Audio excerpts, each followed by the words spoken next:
Hi, my name is Dr. James Rynerson, and you're probably watching this video because someone's told you in the past that you have blepharitis and or dry eye disease. Or perhaps you came across this video searching YouTube for solutions to dry eye. Well, what this video is intended to do is to educate you about blepharitis and dry eye. And a better term that we're going to start with is deep subdermal blepharitis, because that's actually what causes dry eye disease. And we're going to talk about these diseases so it's easy to understand, and once you understand the disease and know the cause, then we know how to fix it. So you or a loved one perhaps are probably suffering from symptoms such as dryness, scratchiness, redness, burning, foreign body sensation. There's a whole host of different symptoms that accompany this disease process. You've probably seen multiple doctors and have been told things like, this disease is chronic, it's incurable, we'll do our best to treat it, but there's no way to fix it. And you're, at this point, probably pretty frustrated with where you are with your disease, because it seems like nothing can be done for this and you're miserable every single day. So things like artificial tears, cleaning your eyelids at home with some kind of a lid scrub, maybe expensive prescriptions, those things just haven't worked for you. Well, guess what? You're going to learn something brand new about dry eye today and how to actually fix this disease. So why are we just now getting to the point where we're talking about fixing this disease when this disease has been going on for decades, right? For many, many, many years. And now, just now, we're talking about fixing this disease because we never understood this disease ever before. So that's one thing you're going to learn is what we used to think about this disease and what we think about it now. The way this disease takes away our tear glands and affects our eyelids has never been taught in any training or residency programs ever before. So this literally is brand new stuff with a brand new understanding and a brand new treatment to finally bring you relief. In the past, programs, residency programs, training programs, have taught this disease as being chronic, untreatable, overlapping presentations of different diseases, poorly understood, so it's no wonder we never really got anywhere with this treatment. And it's hard for doctors to take a strong interest in a disease when we don't know what causes that disease or how to treat it. So when we get done with this presentation, you are going to understand more about dry eye disease and how to fix it than 99% of all the eye doctors in the world. Think about that for a minute. That tells you how revolutionary, how novel this new understanding and treatment is. The reason that's important for you to understand your disease, because if you don't understand it, if your doctors don't understand it, it can't be treated, right? So as with understanding, you can become a partner with your doctor in getting your dry eye disease fixed. This whole issue of dry eye disease, blepharitis, we're going to call it deep subdermal blepharitis, revolves around one word, and this is the takeaway word I want you to sear into your brain cells that explains why you have dry eye disease. It's a word called biofilm. Now, whether you've heard that word or not, most of you probably have not, but biofilm is something bacteria produce. They produce biofilm anytime they have access to moisture, and once bacteria live in a biofilm, this allows them to produce toxins. So a perfect example that you are familiar with is a biofilm in the mouth that dentists call plaque. And what happens if we don't remove plaque on a regular basis and don't brush our teeth? Well, bacteria live in the plaque. They produce toxins. Toxins cause inflammation. We call that gingivitis. And then what happens? We lose all of our teeth. The same process goes on in the eyelid margins. It's no different. Bacteria produce a plaque, if you will. Now we call it biofilm as opposed to dentists calling it plaque. They live in that biofilm, and once they're safe and sound in the biofilm, then the bacteria start producing their toxins to try to liberate more of a food source for this growing colony. These biofilms are virtually indestructible. They're a fortress. Our white cells can't penetrate them. Antibiotic drops can't penetrate them. Oral antibiotics can't penetrate them. Biofilms can be hard to deal with. They grow initially right here on the lid margin because there's moisture here. Biofilm is the crux of this disease. It's the etiology of this disease. It's really simple, just like plaque on the teeth I just spoke about. But in this case, the biofilm develops along the lid margin originally when we're children, quite honestly.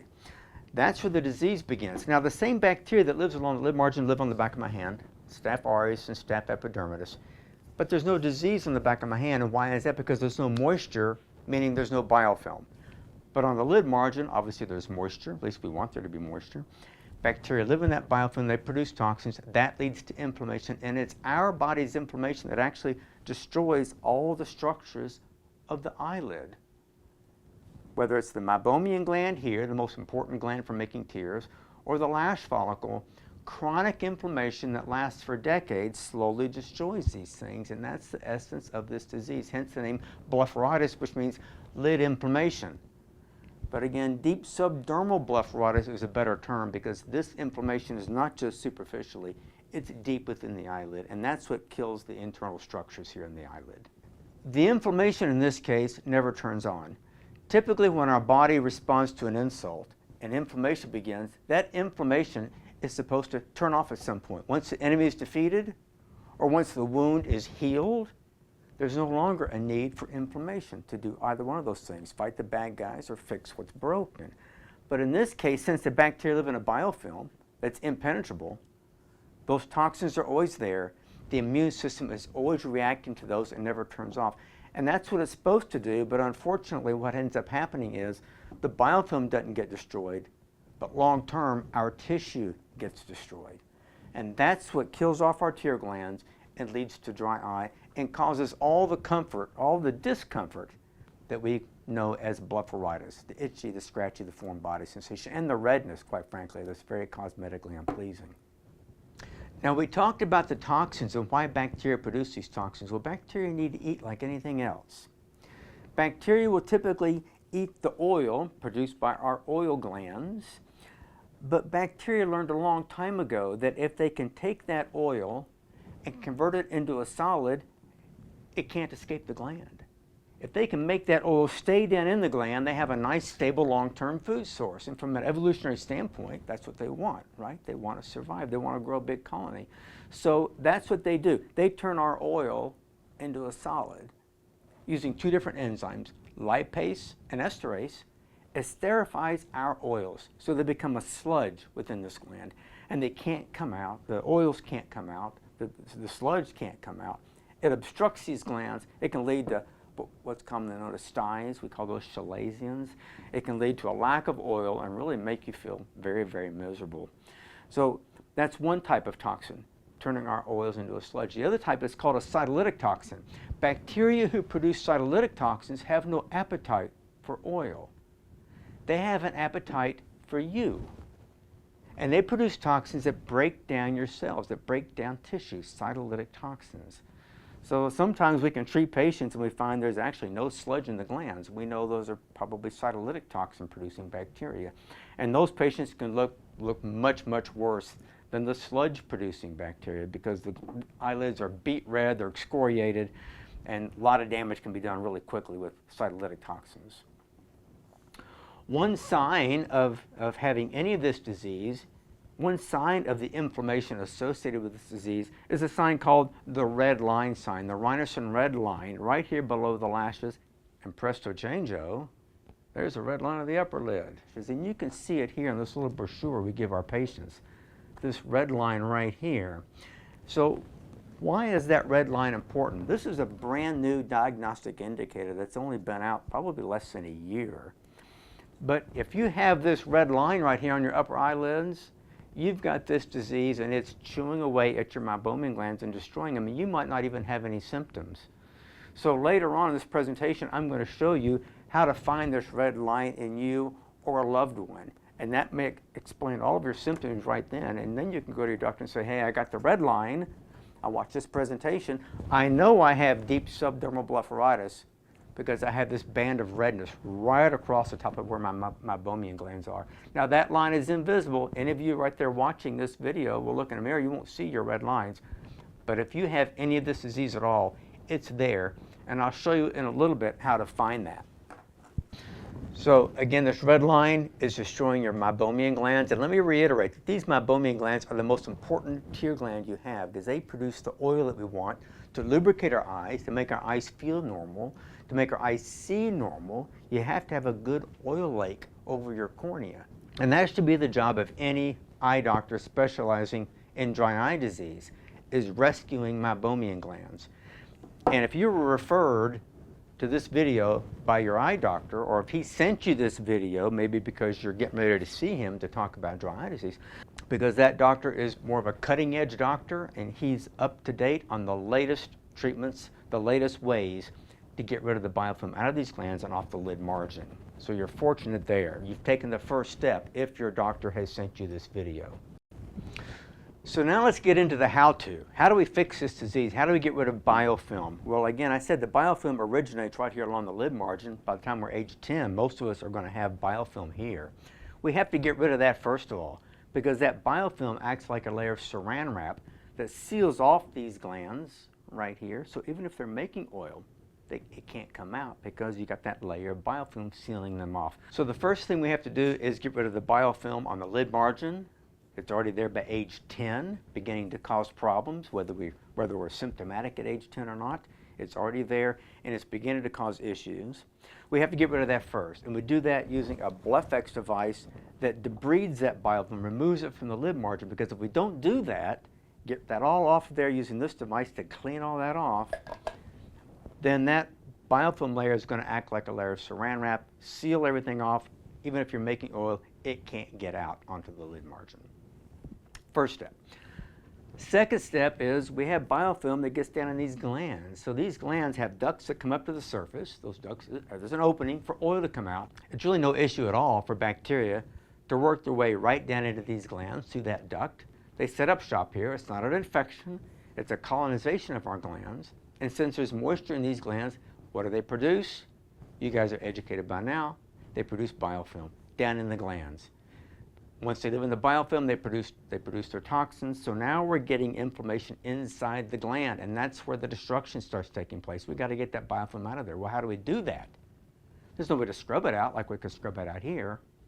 But it's been discovered that a 6-volt DC current that the patient can barely feel sent down through the gland will take that biofilm and blow it into a vapor. Again, 6 volts, that's half of what's in a car battery system, right? That's 4 AA batteries. We'll blow that biofilm to smithereens.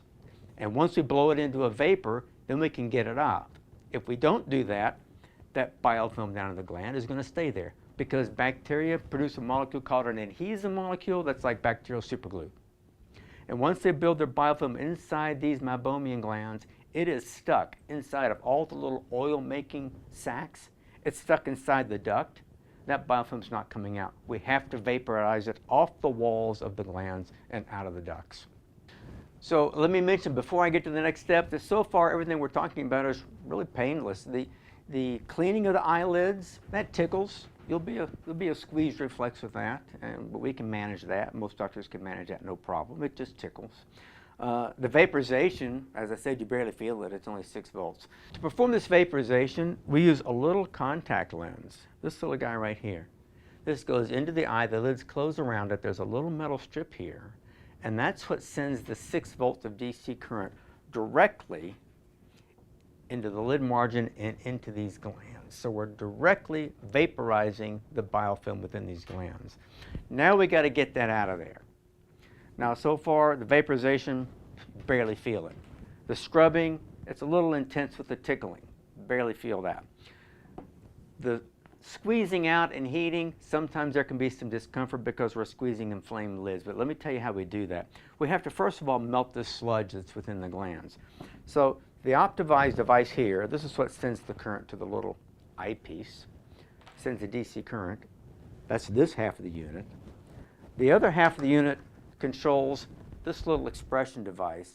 So this little guy slips down over the eyelid margin, heats the inside here, melts the sludge, and then we can press this little lever and squeeze all that out. Simple. Just heating and squeezing. So now the sludge, the toxins, a lot of the bacteria themselves, the biofilm, it's all going to come rolling out of there. A nice atraumatic expression. And while we're doing that, there's one little extra treatment device we've added to this, and it's a vibratory disc attached to the outside paddle. So now while we're heating and squeezing, we're also vibrating. And that vibrates and mobilizes all of the biofilm the sludge that we've melted, the toxins, the bacteria, it's all going to come rolling out of there now with a vibratory heated expression.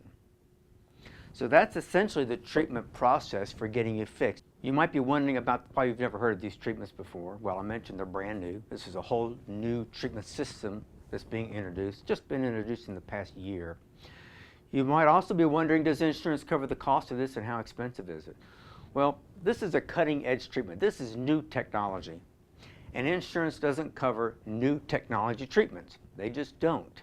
But for the first time, what you spend on out-of-pocket procedures or what you spend on any kind of a dry eye treatment is going to make a difference with you. You're not spending money on artificial tears that you just have to keep buying over and over and over and it never seems to be enough. You're not going to have to spend exorbitant dollars on prescription eye drops that really don't further the ball down the field. They don't make any progress against the disease, because keep this in mind with any dry eye treatment you come across, if it's not affecting the biofilm in and on your eyelid margin, there's not going to be any progress made against this disease. You're never going to get to an end point. So in the long term, this disease is less expensive than other treatments. But up front, while you're getting the treatments, there is an out-of-pocket cost, not covered by insurance, because insurance does not cover new technology treatments. So once you have a number of these treatments performed, we're going to get you back to where you have your own normal tears again. That means actually putting an end to this disease. It's important to get these treatments done on a regular basis and make progress against this disease with each visit, with each treatment. What you'll find is you'll get to a place where this is like a dental cleaning. You'll be going in every 6 months and get your lids cleaned, just like going to the dentist and getting your teeth cleaned, because guess what? It's the same disease process. So thank you for watching today. I hope this has opened your eyes, no pun intended, actually pun intended. We can get you to a place where this disease, we can put it to rest. We can put it in remission, and we can get you comfortable making your own tears again. I do appreciate you watching this video. I hope a doctor is why you're watching this video and he sent you this, because if that's the case, you're on your way to getting fixed. So best of luck with your dry eye journey. There is an end point, and I'm going to put my phone number and my email on this video. Feel free to reach out to me if you have any other questions. Thank you.